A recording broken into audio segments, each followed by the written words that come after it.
मध्य प्रदेश के खरगापुर थाना क्षेत्र का ये मामला है जो कि टीकमगढ़ में आता है।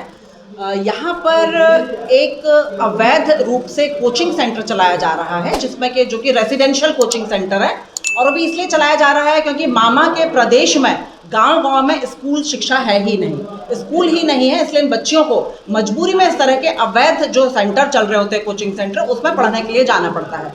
तो ये जो खरगोन का कोचिंग सेंटर है, इसमें 2 छोटी बच्चियों के साथ 9 और 6 वर्ष की बच्चियों के साथ दुष्कर्म हुआ है, जो कि उसी कोचिंग सेंटर के संचालक के द्वारा किया गया है।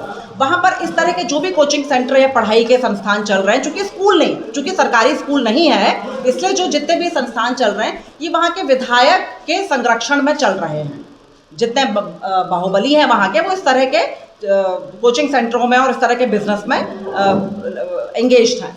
और अभी जब ये मामला आया है, ये 13 मई का मामला है, और 13 मई के इस मामले में 3 दिन तक तो पुलिस ने रिपोर्ट ही लिखना उचित नहीं समझा, जबकि इतनी छोटी बच्चों के साथ जब ये केस हुआ है तो सुप्रीम कोर्ट का स्ट्रिक्ट आदेश है कि 0 पर एफआईआर होनी चाहिए और पॉक्सो एक्ट लगना ही चाहिए।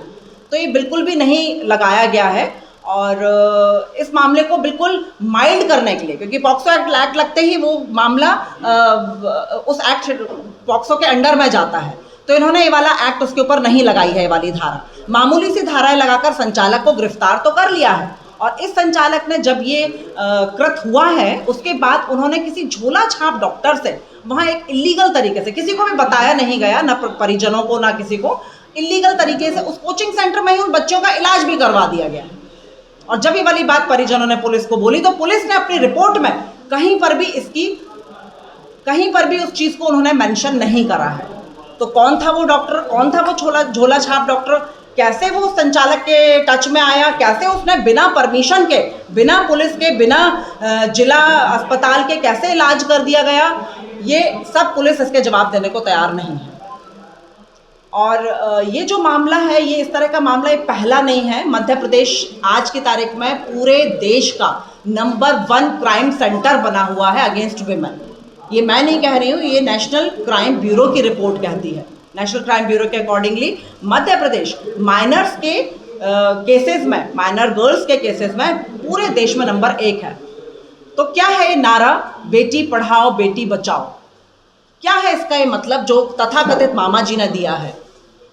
लाडली बहना योजना, लक्ष्मी योजना, ये सब पूरी जो फर्जी योजनाएं बीजेपी की चल रही हैं, असलियत बीजेपी की ये है कि इनके जो बाहुबली हैं, इनके जो विधायक हैं, उनके संरक्षण में इस तरह के सेंटर्स पूरे प्रदेश में चल रहे हैं। वहां पर सारी अवैधानिक गतिविधियां हो रही हैं, पुलिस रिपोर्ट लिखने को तैयार नहीं होती है, और क्राइम के मामले में प्रदेश बढ़ता ही चला जा रहा है। वहाँ के जो लोकल विधायक हैं राहुल लोधी जी, उनके संरक्षण में ये सारे सेंटर चल रहे हैं, और उन्हीं के संरक्षण में होने की वजह से संचालक ने ये जुर्म करने के पहले एक बार भी नहीं सोचा, क्योंकि उनको तो पता है कि प्रशासन उनकी मुट्ठी में है। तो मामा जी सुन लीजिए, आम आदमी पार्टी ना सिर्फ इस मामले के, जबकि इस तरह के हर मामले के लिए आवाज उठाएगी, उठाती है और उठाती रहेगी। इस मामले के लिए हम लोग एक बहुत बड़ा प्रदर्शन कर रहे हैं, हमारा एक बहुत बड़ा आंदोलन होने वाला है। जब तक सारे जितने भी इसमें कल्प्रेट हैं सबको सजाएं नहीं होती हैं, संचालक, डॉक्टर और डीओ, वहां के, अगर एजुकेशन सेंटर चल रहा था तो डिस्ट्रिक्ट एजुकेशन ऑफिसर को इसकी खबर होनी चाहिए थी, वहां पर डिस्ट्रिक्ट एजुकेशन ऑफिसता की भी विजिट्स होनी चाहिए थी। इन सब के खिलाफ हम लोग एक बहुत बड़ा आंदोलन खड़ा करेंगे। वो सिर्फ एक पार्टी बेस्ड आंदोलन नहीं होगा, वो जनता का आंदोलन होगा, और इस आंदोलन में हम लोग की यही डिमांड है कि जितने भी इसमें कल्प्रिट हैं इन सबको सजा की जाए। आपने उसमें बताया कि जो झोला छाप डॉक्टर ने इलाज किया है, उसने ट्रीटमेंट किया है, क्या इस मामले में जिला सीएमएचओ पर कार्रवाई नहीं होना चाहिए? बिल्कुल होना चाहिए, बिल्कुल होना चाहिए। डॉक्टर पर कार्रवाई नहीं होना चाहिए? देखिए, क्योंकि जो रिपोर्ट है, उस रिपोर्ट में, पहली रिपोर्ट में तो ये चीज मामला आया ही नहीं है कि जो सेंसिटिविटी ऑफ द क्राइम है वो कितना सीवियर है। क्योंकि जब सेकेंड रिपोर्ट में बच्ची का आया है, उसमें आया है कि बच्ची को काफी स्टिचेस भी लगे हैं। स्टिचेस लगने का मतलब है कि सीवियरिटी ऑफ द क्राइम बहुत हाई लेवल का था, जो कि पहली रिपोर्ट में दर्ज ही नहीं हुआ है। इसका मतलब जो पहली रिपोर्ट बच्ची की आई है वो फर्जी है। तो इसका मतलब ये सारा जो है, सारे आपस में मिलजुल कर इन्होंने रिपोर्ट फर्जी तैयार करी, पूरा केस फर्जी तैयार किया है।